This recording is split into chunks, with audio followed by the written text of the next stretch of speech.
All right, so can everybody hear me, or do I need to pick up the mic, or we good? Good? Cool. Thanks for coming, everybody. This is Can't Spell Slaughter Without Laughter with Simon Bisley, Alyssa Wong, Scott Hepburn, and Matt Horak. How's your convention going so far, guys? I think we should have held for applause, though, right? I think we should have, but usually it's a lot quicker. I don't have to wait. So far, so good. Yeah. Yeah. It's late in the day. The fifth time. Yeah. We've been doing this since this morning. But no, convention's going real good then? Yeah, it's great. Awesome.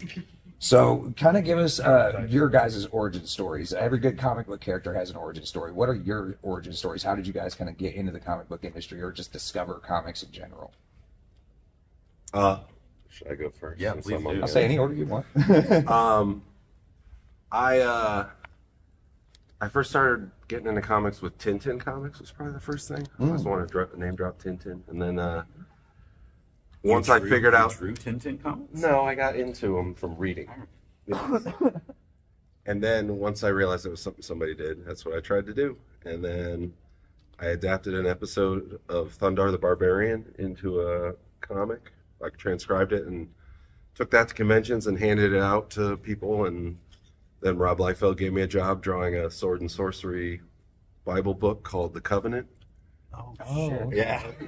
That was my first job. That's amazing. It is a weird thing that That happens. is awesome. Yeah. And it was very violent. I bet. And yeah. I mean, who better to translate the Bible? Rob Liefeld. yeah. You see my version? Yeah, and then kept working ever since.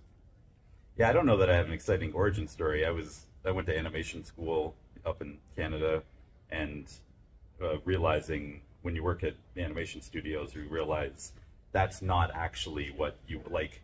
The version of drawing and telling stories that you really want to do is a comic book. Like, animation is a nice sort of like entry level job you can get out of art school that like you can learn some skills and some applicable things that like are staging and composition and design, whatever. But then what you really want to do is not be executing a house style. You want to be drawing your own style ultimately, which is where comic books come in, and ripping off Simon as much as possible. You're looking at your work, reminds me just how bad I am. Yeah. All of the anatomy shortcomings I just absorb. Oh, you can share the blame, Yeah. Atrocious artwork. Oh, it's my turn. Oh my god. Hi. Can you guys hear me? Hello. Hi. I'll say if any of us need to pick a microphone up, just let us know. Yeah, let us know. Oh. You've got quite a loud, squeaky voice, so you probably can't throw. No, it's like a thing. Oh my god, that's really loud. Hi, yeah. So I was writing horror short fiction, and Greg Pak called me, and he was like, "Hey, I'm looking for a co-writer. I really like the way you write about family.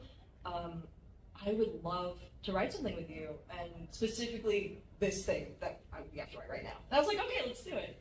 So that's how I ended up doing comics. Like, my background is really horror short fiction. Finished. Yeah. Yeah, I used to be actually a musician when I was much younger. No. Like 20s. Yeah, really. I'm bad as I'm drawing, trust me. But anyway, so I was playing double bass drums in metal bands. And at one point, someone showed, I was at art college before that. And a friend of mine who was in publishing in London, it was an Overcar magazine, showed my work to a company called 2000 AD. Church Dredd. Yeah. Anyway, so whatever happened, I ended up doing comics. I've never been able to escape from it since then. I got sucked into it. You get sucked in. The thing is, comic books are so time-consuming that by the time you finish, you run out of money and you've got to get paid again. It's full of hell. Yeah. And the thing is, your life goes by so fast because that's all you're doing. So it's been a cruel mistress. I've suffered, but I've just to keep myself out at least, So hopefully I'll better retire at some point before I God is giving my life up and I go under the ground. I'm sure I'll be wake up and there's the devil there with a giant pencil and a big pot of ink for me to swim around in. That's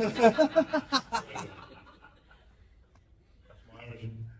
You'll get to hell and you'll have to just sit in a room by yourself for hours. What I can do anyway. Staring at the ceiling, thinking, what the hell will happen? So when working on comics like that, do you guys get like a lot more creative freedom from the publishers when you're working on like a Deadpool or a Lobo?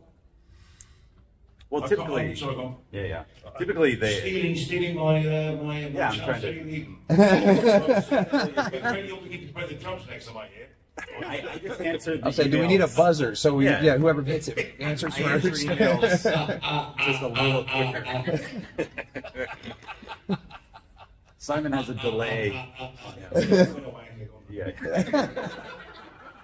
Usually, the editors have done a pretty good job of giving you an appropriate book. Hopefully, they have an eye for what you're good at and what you can bring to a project. And I've been pretty lucky.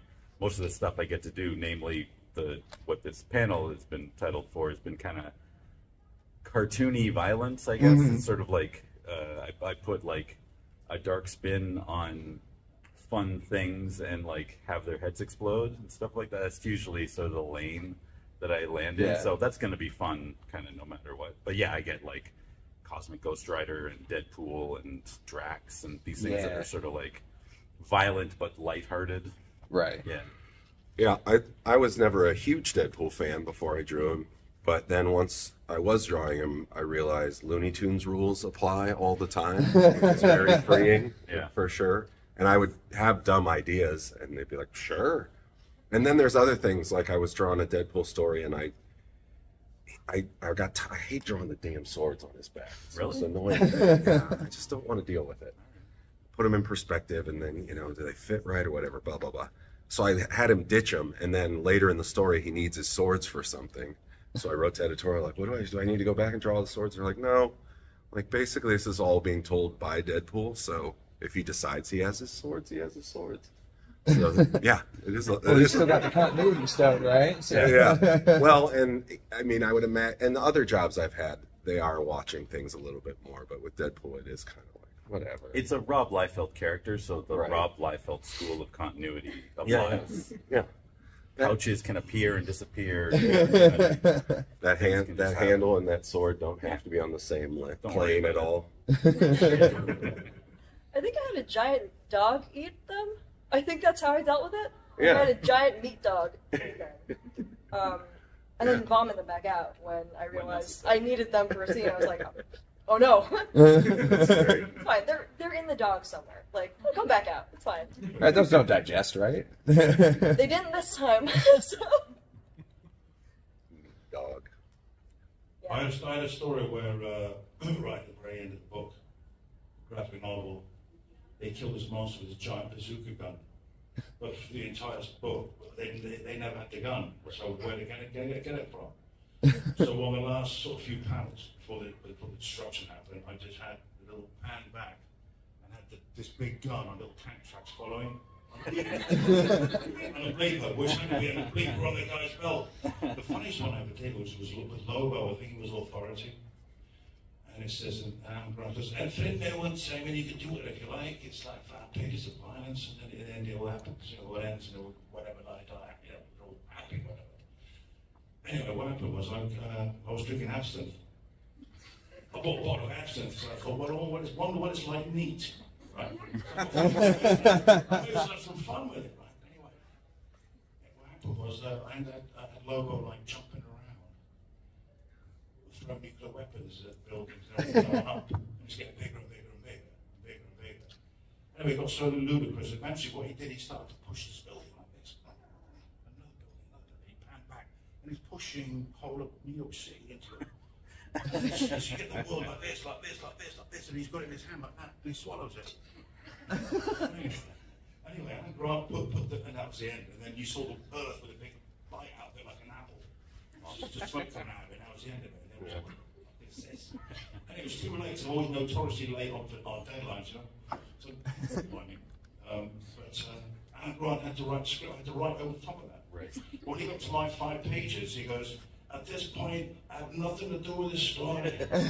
Simon is clearly on drugs, and I do not know what to do with it. Lobo cannot crush it, yours into a dark. He can now, because he fucking gets it through it. It's a comic. I had some fun with it, you know. So anyway, it was all in a disaster, and then we're with DC again. There is something to be said for being late and then just doing something, and then they can't change. They can't make you give you any notes because it's far too late. Well, they did that with Father Christmas, Lobo, Father Christmas special. They actually went. Someone French. What is this? And they realised there was so much violence in it. They had to roll really back. The thing is, I need to have that means of expression. I have to have some fun with it. Otherwise, it becomes literally a job. Just a job, you know? Right. I'm available now. I've learned my lesson. I'm sorry. So, is there any ideas that you guys have thrown out there for those characters that you got shot down, or are they pretty much just no? You can pretty much do whatever you want. Batman's here too long. It's been so long. No, not really. I usually don't get notes, honestly. Like any? Creepy, isn't it? Really? Alexa, what? No. I mean, I did this Star Wars one shot, and I was really behind, and they had to bring some other artists in and stuff, and I think it was a little bit of a case of I was so late they couldn't give me any notes, because it has to go through Lucasfilm and everything. But they did say, like, no, you did a good job, because, you know, they were probably worried, but Lucasfilm came back with no notes, because they said that doesn't happen.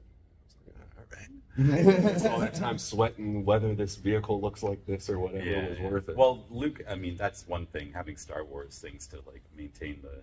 Right. But for Marvel Universe, generally, we're running pretty tight. Yeah. So they're going to give you notes because you're at the front end of the schedule. Right. You got to nitpick you. But with us, as long as it makes sense and it looks fine, they're not going to be too particular about. Like, right. I think. Maybe 3 times in 10 years I've gotten a thing where like, oh, you forgot that guy's arm blew off or whatever. Mm-hmm. I just forgot some detail that was quick. I always want to do like battle damage on characters, but then I'm like, now I have to remember which side that tear is on. And I rarely draw the book in order. Like, I'm always like. Really? Yeah, I almost do. never. I almost always do. Y'all are blowing her mind. It's true. I'm just like, because when I see the pages, I'm always seeing them in order. Yeah, so I'm just like, wow, it's super linear. But it's nice to know that that is not always the case. It's almost never the case. I would probably take the prime pages that I think are like the things people remember about the issue and make sure those are done first, so that those aren't rushed, and then the intro pages and like the exterior of Avengers headquarters and then some talking things. Those will get. I make those the rust. If there's going to be rushed pages, it's these like less consequential pages. That makes sense. That makes sense. You know, what I do is I do the last pages, 2 pages first. Which is why I have a habit of like doing really amazing work, just spectacularly brilliant. Oh yeah. They tip by the end stick figures. Yeah. Smudges and smudgy bits, you know. Yeah. So is there like ever a time you feel like you've kind of turned yourself down and been like, this is just too silly? Oh no. Yeah. I kind of expected a no from Simon. If anything, I always feel like I could have pushed it further. Like that Rob Liefeld book, I should have put everyone in shoulder pads and pouches. I don't care if it's for the whole person. You know what I mean? It would have been more fun. He wouldn't have cared. Yeah. But hindsight's 2020. Raining pouches. Yeah. Pouches everywhere. Yeah, The instead of brain frog. pouches. Yeah. I mean, it helped when I was drawing Spider-Man and Deadpool too. Like we were sort of on the fringes of continuity too, so we literally could do whatever we wanted. I think I drew that book just before you. Yeah. They moved me off of it to do just Deadpool, and but Robbie Thompson, who was the writer, was super game for whatever. I would just pitch stuff to him, and he would just make it happen. You know, just write around it. No, I should have got a writing credit on that book. Yeah. Actually, joking aside, a lot of comic book artists should have writing credits. It's true. A lot of people. I mean, you kind of there's a lot of things I suggest with writers. Yeah. They can't do this or do that next day write it. Mm-hmm. So yeah, I think we have a lot to do with that way forward. Ideas. 100%. Yeah. I feel like with Deadpool, my editor was actually like, push it further, because I was coming off of a lot of stuff that had to be very, very clean. Oh, thank you. I was coming off of a lot of stuff that was very, very clean. It was like, can I have, like, here's the part where someone dies, and they're like, you cannot have any blood. Yeah. That's now a shadow, and I was like, okay. So going into Deadpool, I was like, I guess we gotta do super clean stuff, which feels really weird, and my editor was like, oh no. Oh no, you can go wild. Yeah. So I had a lot of fun with all like the body horror stuff. And just, I don't know, bodies are weird and gross and beautiful and strange, and I was like, yeah, let's take that, let's dig into it, let's get gross. And I got really lucky, because the artist I was working with was like, let's go! And he does beautiful stuff and like super grotesque stuff, and I'm like, that kind of range is so exciting to me. It's not blood, it's gravy. So what's kind of the creative process like when you're working on like a more violent or like comedic character as opposed to if you're working on more of a serious tone book? Do you guys got to kind of lock yourselves away for those serious ones, or do you have like generally speaking, this is maybe a little too broad to what you're talking about, but comedy's in a wide shot, drama's in a close-up, so you can do a big crazy, like someone tumbles through the scene, like you're pulled back all the way to see all of the like momentum and big silhouettes. You can go bigger. Okay. Usually if it's like, you know, Inglourious Bastards, the guy pushing the knife into his chest or whatever, you're right here with it, because it's like the feeling is like up close. So I feel like I generally just do bigger, wider shots more. If you do all the famous fight scenes in comics, like with Superman, just put a red nose on all of them, and then just fun. I mean, it becomes altogether different. Yeah. How you distinguish between the two, I don't know. I wouldn't really know. I think for me, if the more extreme is, it becomes funny, because it becomes absurd. Okay. Yeah, there is. But I think if you're taking the movie, for example, Inglourious Bastards, what have you, is a serious movie throughout, and when this killing happens, it's very real, because you'll get to the vibes realism.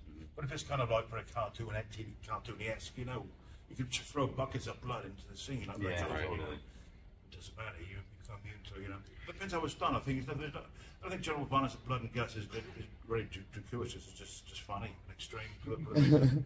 Just sheer utter enjoyment. There's definitely a tipping point. I've especially since I had kids. Oh yeah, there you go. But I used to like, you know, action movies and fist fights and gunfights and stuff. But ever since I had kids, like, it has to push over that point of absurdity before I can enjoy it. And if it's too grounded violence, it makes me uncomfortable. But don't you think, well, you might agree with this one, talking about gravy, blood and things. Blood becomes just an instrument for movement. Yeah. And a beauty, you know? Yeah, it's a great use for like action lines and like building shape into composition and stuff like that. So as an art, we just get carried away just for the sheer joy of the movement. Use any tool to give that kind of la-di-da. I'm tired, sorry. I'm sober, actually, but don't worry about it. I don't think so. I'm not drinking absinthe. Bloody wish I was. Bloody wish I wasn't out there.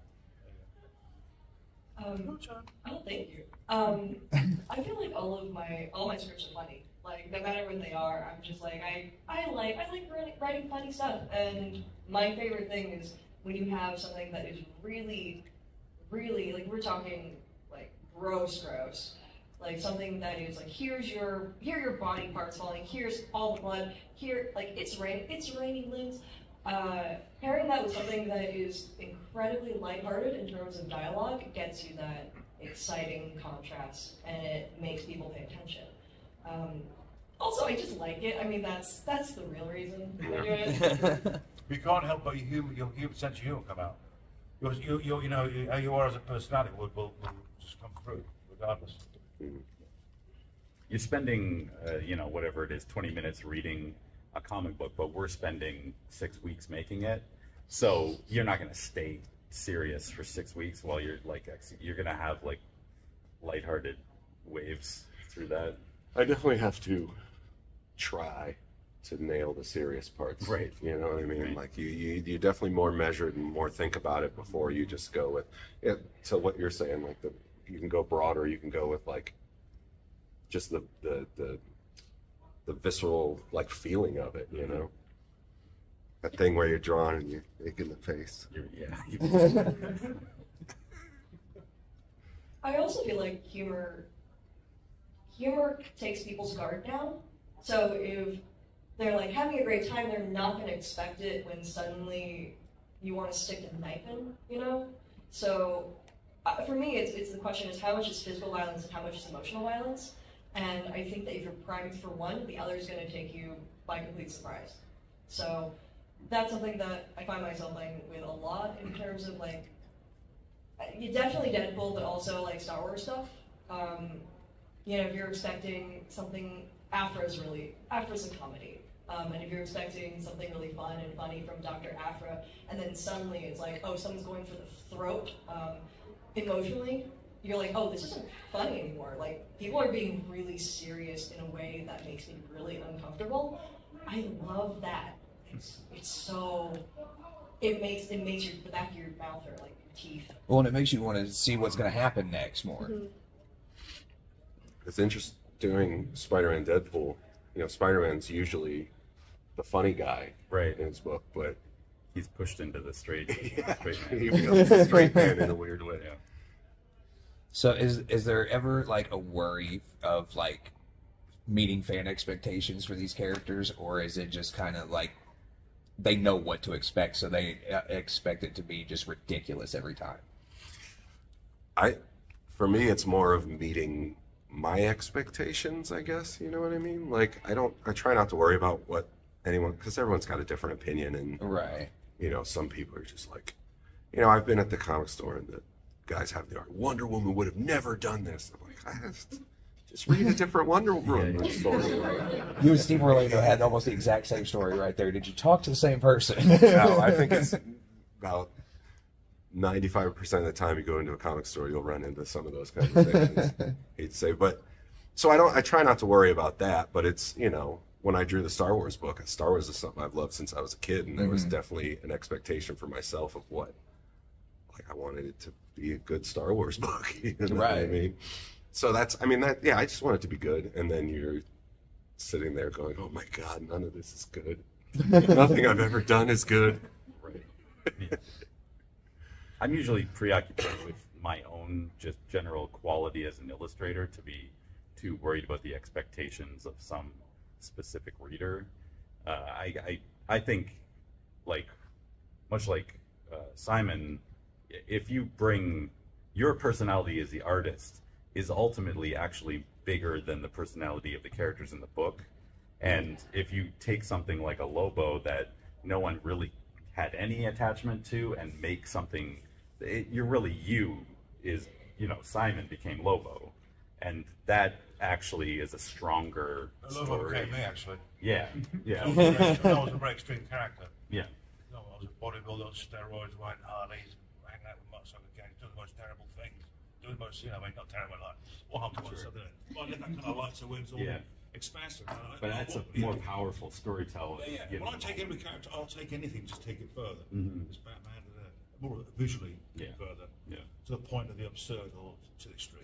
But as far as no one looked at that and was like, well, would Lobo really do that? Like, who cares? Yeah, that's what I'm saying. It's a comic book. We've lost fire. I mean, becoming go completely to the abstract. That's what it is.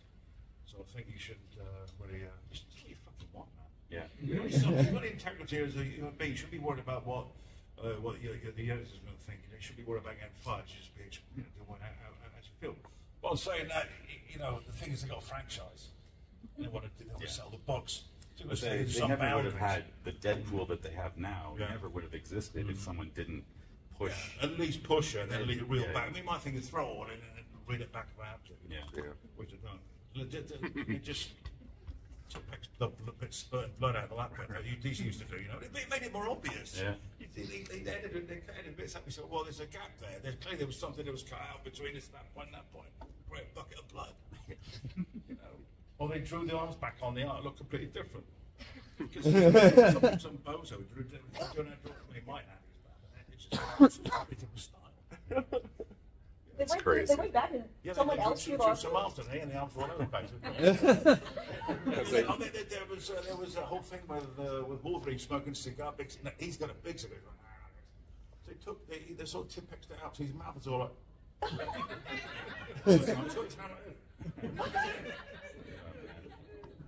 They missed the cocaine, though. They missed the cocaine on the bottom. Which really surprised me. And the credit card, oh, yeah. Maybe just someone was so innocent and didn't know what that was. Yeah. That's amazing. Let me see what happens. Look, it's still there. So they had to get every single panel and cut it all out. Every single. They didn't. It's true. They did coke lines on the table. Yeah. Oh my god. It's not coke. It's dots. It's a pen and ink and print. It's not. You always have plausible deniability. Yeah, there you go. That's what you think it is. I didn't say what it is. Just hit him with the artist subjective, right? Yeah. rolled up dollar bills, man. I mean, that's a clue. Right. I also feel like people are going to yell at you no matter what you do. Like, Right. no one's ever going to be 100% happy with everything, anything you do. And for me, I get people yelling at me the moment, like, people know that I'm on a project. So I'm just at a point where I'm like, you're going to get mad. So I might as well make something that I really enjoy and that I know is good. Because if I try to please everyone, one, I'm going to fail. Two, I'm going to be a neurotic mess. So, Oh, yeah. no, I don't have time for that. Yeah, at the beginning when you're like first getting work and trying to break in and stuff like that, you should be taking advice.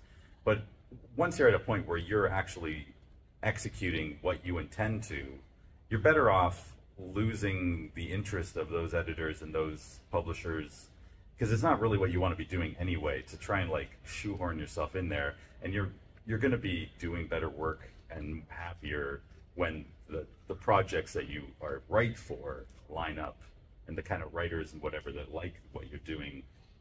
It's a small industry. You're going to find the like-minded creators, so you're just better off sticking to your own interest. There is rebellion involved, though. If you're a rebellious character, you just want to push the boundaries, you want to push order. You just want to push. Yeah. You want to be naughty, you know. See where you can go and stuff. Yeah, fuck the fans. Right, guys? They want to see me do something honestly, so it gets translates. You can say, well, that's funny. I was having fun on this. Yeah. Translate comes over, doesn't it? Yeah. I mean, the thing is, you want to bring the fans in with you, you know, to see Yeah. this is fun with it. I don't really mean that, obviously. But it Just is. feel like you had to put that out there real quick.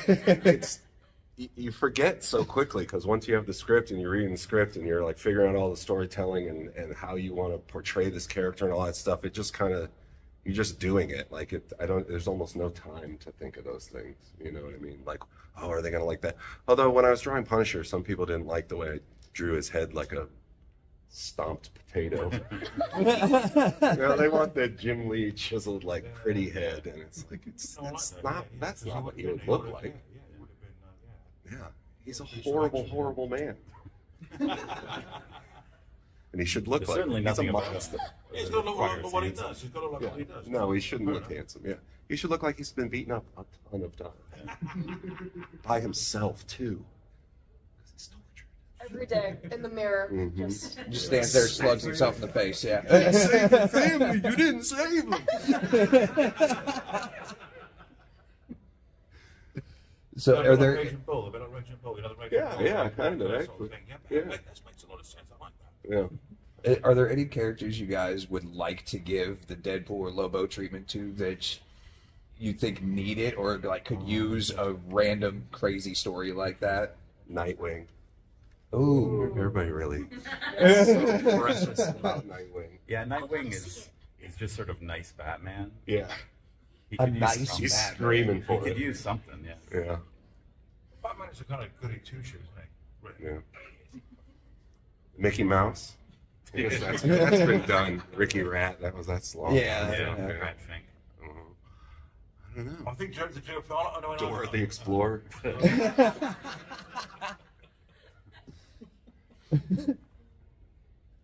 I'm still stuck on Nightwing. Like, I want to read that book. That sounds fun. I want to Nothing with against- Silver Surfer. Make that Lobo and Silver Surfer. Ah. Something. Wow, Go straight that with would him. be something. Yeah, yeah. I'd like to do that. I got to read all these books now. I have a really hard time writing good people. Like, it's really, really hard to write good people. I don't like drawing them either. I was gonna say, so who's a good person then that you would want to write as like a horrible human being for once? I mean, I really have to think about this because sometimes I just forget. This is so bad. Sometimes I just forget that good people exist, which sounds terrible. Well, you know, media doesn't really help with that. Yeah. So.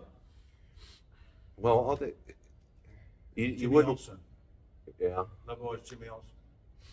You wouldn't want to do the whole. You'd have to be. You wouldn't just be like, look at me tarnishing your perfect thing, just to do it, like gratuitous. You'd have to have a You need a real take on it. Right. Like a reason. Oh, mate. I got to venomizing it. A lot of material there. There's You did. a lot of past history. Uh, I think we stumped Alyssa. No, I know. I feel so bad. She's conjuring her Dark Nightwing take. Thinking about it, aren't you? Actually, I'll think about it. Let me write Dark Nightwing. I mean, that is kind of the whole like the DC in the like mid 2000s thing was like, who's losing an arm this month and who's getting fridged, and that was like kind of their whole mode of operations for a while. Yeah. So yeah, you got to be careful to do that, but done right. They would never let me do this. But I'd like to do... I would love a really intense Leia story. Like Princess Leia. Ooh. Like, wartime, general, really, really gnarly choices that she has to make. And just getting... I see that one. Yeah, I get it. I see that. I thought you were gonna say her time in Jabba's slave. Oh my god. Sorry. Cancelled. I'm sorry, I'm still stuck on the Nightwing thing. Really just... You can write this pitch. No one's gonna let me do Dark Nightwing. No one's gonna let me do Dark Nightwing. I don't know the character that well. I'm sure he's tortured about something. I mean, I guess his parents or whatever. Well, and you know, he was raised by, you know, a neurotic billionaire too. This is so. true. I'm sure there's plenty of trauma to draw from Neurotic that. fascist billionaire. There's something to do. Mm-hmm. Oh, Starfire. Oh yeah. Starfire. I want to see Starfire. She's a sweet and innocent. Just see her completely snap. No, I mean, I think you could... I don't even think you have to do that. I think it's one of those things where you could just keep pushing and pushing and pushing slowly until... It just like, feels natural. Yeah, it feels natural. So that until, like, she and also the readers are, like, at that cliff's edge, and they haven't even realized that they've been moving forward until that moment. I think that's really cool. I also just really want to write Blackfire. Like, that's just... Still think I may would be to start hooking the Ben. Gotta pay the mortgage somehow, right? If Peter Parker finds out, Yeah. it's upset. And he weds her to a light post to turn it in. Yeah. Yeah, and he gets in Tough trouble. on Yeah. crime. Well, true. Who was Nightwing anyway? Who was Dark Nightwing? What is he? I never heard of this guy. He's What a does he former do? Robin. Yeah, he was Robin, and then they Oh, I know. I threw him apologize. out. Yeah, Yeah. yeah, he could get real nasty, couldn't he? There's some kids. Got so many Robins. Makes sense. He's disposable. Disposable. He's canonically hottest Nightwing. Yeah, that too. He's like canonically They've hottest really Robin. leaned into that last couple years too. They have really leaned into that. I mean, if it's working. Yeah. Well, he's tortured. He's like, I'm more than my butt. Right. So This let's. is- Got some great ideas here. Why don't we writers? Yeah. I mean, why aren't we editors? So let's open it up to some audience questions. Anybody got a question for the panel? If you dare. I'm wondering, have you ever written a personal story in one of your published works? Like something that's actually happened to you? Oh, that's interesting. Not specifically. Yeah, Lobo eating a planet Earth. Yeah. In my imagination, in my head. Add some fuel. I guess as a writer, you probably have more opportunity to like actually interject something that is like reminiscent of the. You would draw from a life's experience. Sure. Any situation you're in, you know. Sure. Well, yeah. Sorry, you were talking to. No, I mean, no, but that's so true. It's like I never want to pull one to one because Right. then it's too close, and I feel like I can only see it one way, you know. Mm-hmm. But like the Deadpool story that I did was like I pitched it as a body horror rom-com, and I really wanted to write like a romance because I feel like with Deadpool it's always like he takes off his mask and like someone's like, oh my god, you're so ugly and you stink and you're gross. So I really wanted to write a romance where Deadpool finds somebody who's like, I think you're hot. Like, I'm really into you, genuinely. And also how scary it can be to open up to that when you've spent years and years and years hiding yourself behind layers and layers and layers of jokes. Like the terror of emotional vulnerability. And also, this is a story about what happens if you plant a piece of carnage inside of Deadpool and it keeps growing into something else. So, so they're both of these things, and I mean, I think they're both very relatable. So, you know. Who's Deadpool? I had a webcomic in the 2000s when webcomics were like a fresh new thing. But in Toronto, I'm in part of the Raid studio, and we had an online web sort of collective called Transmission X that became TX Comics. And I had a weekly webcomic that was called The Port, which was about my hometown. And I sort of fictionalized my memories of high school in this small town and like put like the premise was like how you remember your childhood has been cleaned up by aging and time, but there was I put this like sort of fantastical veneer on everything that had happened and created a story tying it all together. And that was the closest to like an autobiographical thing. Turned like I would use at like my actual hometown library or the beaches where I grew up or whatever, and then take things that happened when, you know, some car accident or some fight you got into or whatever, and it was actually part of some other larger story. In The Punisher, there was a part that called for some dirtbags hanging out under a bridge, so I drew my friends. I've put my girlfriend in, or my now wife, in scenes just because I realized at some point, I can earn some brownie points pretty easy here. Yeah, there you go. There's nothing stopping me from just planting her in these pages. I feel like it's easier to sneak that stuff in as an artist, though. Oh, for sure. For And, sure. like, you can't just name, like, who's Harvey Lynn? Like, that's so, like, who's this Star Wars guy named Harvey Lynn? Or, like, Well, Alyssa Wong, or whatever. Star Wars is, I want to say, I didn't ask the writer, but I think the new race that he made up in the book was named after a friend or something. Oh, I yeah. forget the name, That's fun. but I was like, I think this might be. I That's a didn't clever ask way to that. do it. Yeah. Well, Star Wars, you got to name things all funny, so Yeah. flip some things around, change some letters or something. I do draw. Whenever in the script it asks for two guys for whatever reason, which seems to happen all the time, two security guards or these two guys doing that. I use Simon Pegg and Nick Frost. It's not my life. If you look in a bunch of stuff I've done, they show up. Or at least I'm not spending a ton of time on the likeness. Sure. But I don't want to design somebody new. Yeah. Just use these redhead guy and a thick dark-haired guy. Done. There you go. Anybody else got any questions? What was something that maybe you guys had to fill in on like a last minute deadline that you personally got to like fill in maybe a page or a panel or just help out that you were not happy about but ended up really enjoying it, and either it sparked into another role or just something that you found that you actually really enjoyed drawing or writing that you never expected? I've done a couple fill-in jobs, and I kind of like them. Like, I'll usually try and draw as much like the other artists as I can. I like trying to mimic styles sometimes. And like, I drew some pages of Prisoner X, and people were like, I couldn't tell which pages were yours. I was like, good. That was my goal.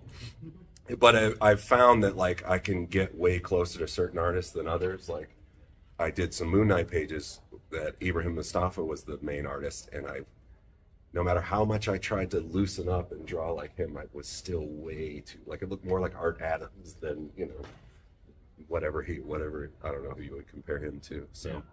So that's always fun to see like how close I can get to it. And you know, I did take some of that stuff that I learned from, you always learn something from trying to ape. That's an old exercise to just redraw panels of other artists and stuff. So that's always fun. Yeah, I'm kind of too slow to be the one that you're going to call to parachute in and save. I am when I'm doing my own thing, but on those where I'm like, all right, it has to look like this. And yeah, it's already been, the tone has been established. Like especially starting something new, sometimes I had a job struggle with that. Where someone was late on a issue of the Storm miniseries, and I got to do just one issue of it while I was waiting for some. I think it was just before I started doing Drax, and those scripts just weren't ready yet, so they were just giving me a month's work just to fill my time. And it was fun to just have this thing out of nowhere that I wasn't really the right artist for, but it was like a challenge to like to draw. But yeah, I'm not the one you call to like save a deadline. Nobody calls me. Yeah. Full stop. I don't get that. Yeah, no one's called me either to do an art match, unfortunately. But yeah, I mean, it's fun. It's like when you're writing, I feel like one of the hardest things is you have to constantly imitate everybody's voices all at once, every single line.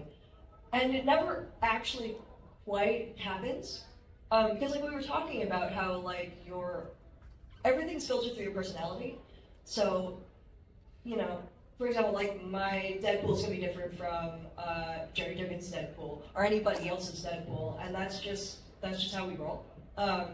So I don't know if that's actually a good answer, but it is my only answer, and it's my true answer. Yeah, as creators, how often do you guys find yourself falling victim to the imposter syndrome, and what techniques do you use to pull yourself back from that edge, to show yourself that you are actually that good and you are supposed to be doing it? Well, just experience eventually saves you from that. But for the first, I mean, you are an imposter when you start. You're not quite. Typically,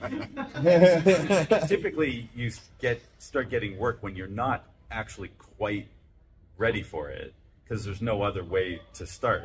And they'll give you, hopefully, they'll be like, here's 6 pages of something, or here's half an issue of something to like help sort of break you into the pace of it and like the expectations of it. But you know, I think everyone is in over their head. Just drawing comics is just a lot. You know, it's just a lot of work to get done, and you're by yourself for the whole thing.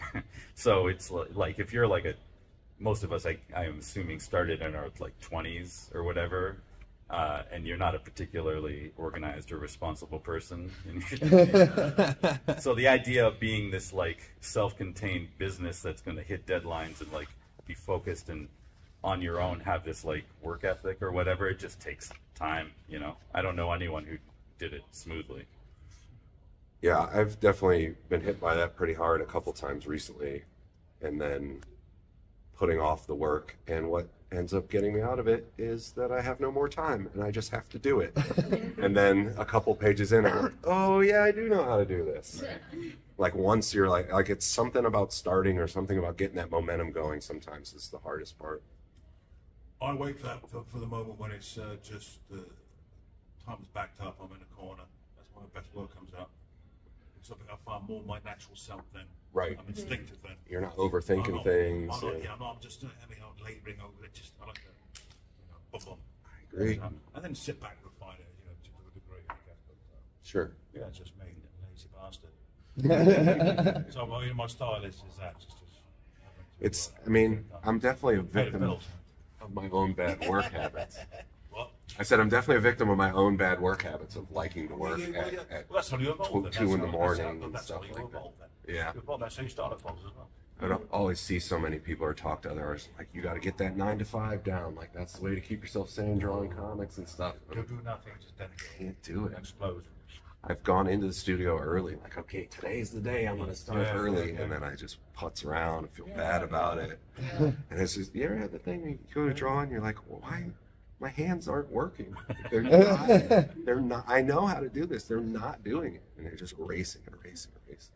Also, I think with all of us, we have the things going on in our lives, personal things, you know, or just some kind of businesses where irritate us, minors, distracting us. Yeah. So we couldn't know each other, but also at the same time, we can find solace in it at the same time. Yeah. But just like we can jump in and just, you know, maybe zone and forget about things. I think you'll all agree, once we were in, we're in. And it's nice, a nice feeling. You can absorb yourself into it. We're lucky, right? So we're very lucky. We can't complain or moan and whine about it. Right. Lazy job, we sit our asses just pushing a pen around. Better than digging dishes, as they say. Yeah, it's sometimes it's that weird thing of like, I want to spend time with my family and I know I owe you time, but I'm like fully in this world. That's like all I'm thinking about all day, every day. And it's like, you know, they're talking to me, I'm like, what? Oh, I was thinking about whatever random thing in the script that I was like really excited to work on, or like what I was working on the night before or whatever. I feel so bad because like sometimes I'll just lose time. Like I'll be thinking about something and then I'll look at the clock and it's like 60 years has gone by. That's happened to me a ton of times. That's too much absent. I'll be like, oh god, it's I'm still the same pattern. But I feel like trying to do that fucking hair. I feel like for me though, like I overthink it, and I'm like, oh god, I figured this out. Every piece of this has to be perfect. It all has to line up. I have to figure all these things out before I start writing or before I get to a certain point. What kind? And then I hit a threshold where I'm just like, I don't have any fucks left to give. And at that point, I feel like I'm like my truest, rawest self, and there's no room left for doubt. I'm just like, let's just go. And that's when the best stuff comes out. It's like standing on an edge with a rope and just jump. Not around your neck. That's when you know you're in a bad place, you know, in that story. I wish there was a way to draw this fucking book and just kill myself. And then you get the point and you carry on. You know, I'm not creating a book here. Jesus Christ. I wish there was a way to bottle that like energy. It's all I'm fully in it and ready to go and not caring anymore and ready to just start, and I'm not gonna you're gonna look up like, oh, the sun's up and I didn't eat for 8 hours. I punish myself. I push myself. Yeah. When I'm in, I won't eat. I just keep working just to feel that I'm on it, and I think I won't bother eating nothing. It's done. I've done like I used to do like help blades. I used to do it like 4 days. 3 days, 3 or 4 days, so 3 days sometimes. And cover. Yeah, pencil stuff I did. That was 3 days. Oh my god. 20 pages? 23 pages. Holy cow. Yeah. I was knocking out. That's impressive. Then you've set yourself a new, like, well, I can do this, so... Look at the pages. Yeah. That's what I've been wanting to... I ink my own stuff, and I keep thinking, like, I need to find that inker who can translate my sloppy pencils into just something really nice. They know what I intend here, so I don't have to figure it all out. Because I don't figure it out for myself, you know what I mean? I just start inking at a certain point, but... Well, I discovered pencils. Why am I inking this? I put a pencil there. Great. Why am I going to put tight controlled inks on it?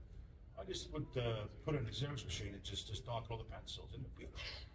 You know, a bit of a sludge. Absolutely gorgeous. I was looking at some arts on Neil Adams and Jack Kirby's pencils. They got so much life. You know, we get rid of the cross-hatching lines. You know? Right. But otherwise, I think that's just perfect. Why bother inking it? Why? It's got to be a thing. I remember when Hellblade said to me, "Did you eat this?" No. Well, we can't pay. We're just paying for pencils. You see the pencils, they will work this shit out. They're not perfection, as good as I can get. They just want to be paid for the inks. They said, "We want to eat this." So there is some ink in it. I did put some ink in it. This is weird kind of process, right?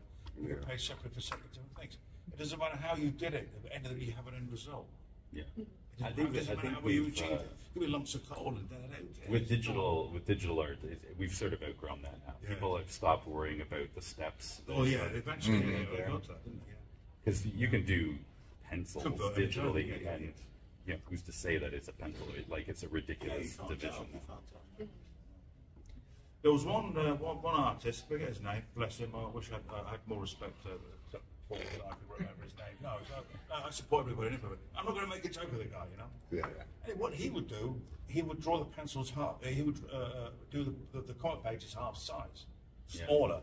Then he'd blow them up bigger, reduce the blood, and it became organic. And you couldn't tell where it was ink, pencil, or anything. Right. You see what I mean? So there's no particular shading, no definitive tool used. Right. You just break it up. He put, you know, enlarge a head that big, Xerox, and then reduce it down so it starts to degrade slightly. Then he use those. It's a great process. Yeah. Oh, that's a good place to end it. Do you let these guys know where they can find you out on the convention floor and where they can find you guys online? I have no idea what my table number is. That's been a pretty common thing today. So Artist Alley across from her table. Yeah, we're neighbors. So come find us. We're by the celebrity. Yeah, area, we're closest to the celebrity lineup area. Yeah. There's a bunch of Cadence comic art people that are all clustered together. I'm near the toilets and you see men. Inside, I'm there. You see my name there. He'll hear me. Yeah. Screaming and shouting how great I am. I'm at 14:30. How professional of you, not professional. Yeah, across from Chris Sprouse. I thought you were okay, man. I didn't know you. You used to be cool. You're the first person I've talked to at this show who knows the number. Nerds, aren't we? We are nerds. I think you're the first person who I've done a panel for this week. Who's known the table. It says my name and there's a number right there. Yeah. It was in the email too, guys. Jeez. Nerd. Well, thank you guys, and thank all of you guys for showing up. This was fun.